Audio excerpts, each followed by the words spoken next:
I suppose I was deeply invested in Sherlock Holmes when I was a lad. Before I could write, I was or read.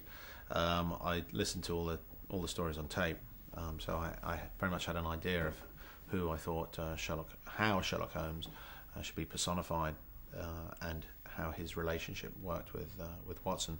So the challenges really, in my experience thus far, usually take care of themselves. Once you have an idea, then it's just making sure that you can somehow make that idea articulate to the heads of department there around you. Robert and I think, shared a very similar point of view as to how Sherlock should become manifest. But also what happens is that you literally turn up on the day, and as you turn up on the day, within a couple of minutes you just find your position, and from that position everything else kind of flows from that space. As long as you come to work with a plan and with a map and an idea of exactly how Sherlock should be, then of course you can go off piste a bit, and then what happens is it has flexibility. But you need to have the discipline to constrain the character. But once other people have opinions and that they have to make manifest that character, then what happens is it starts to grow and it starts to develop nuances and so on.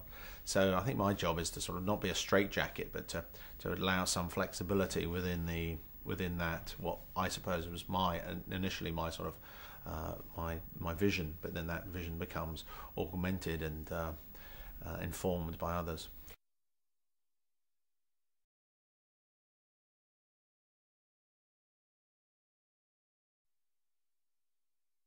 Well, I'm his biggest fan, but funnily enough, one of the things I, I drew most from this experience is actually my relationship with Robert, because it was, we had our challenging moments, but the thing is that Robert's big enough to own his truculent moments, and thereby he and I became very close.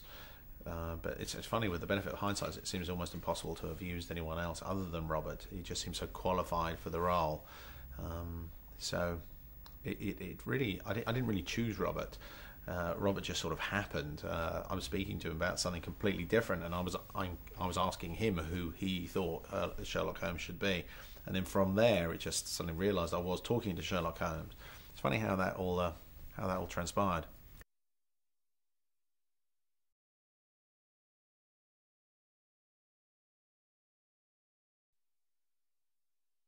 Yeah, I think. Yeah, funnily enough, we met in this hotel about 14 months ago, I think, and within 10 seconds you could see whether the relationship was going to work, and that there just was a kind of symbiosis that took place, and then since then it's just been running on that plane.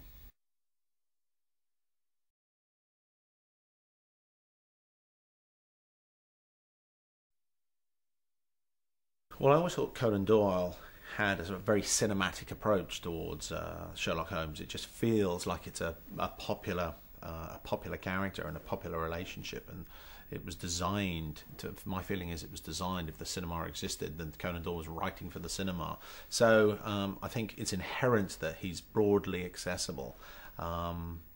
And what we've tried to do is make a sort of broadly accessible, entertaining, but nevertheless surprising film. So that's what I've intended to do. We'll find out whether I succeed in a few weeks, I suppose.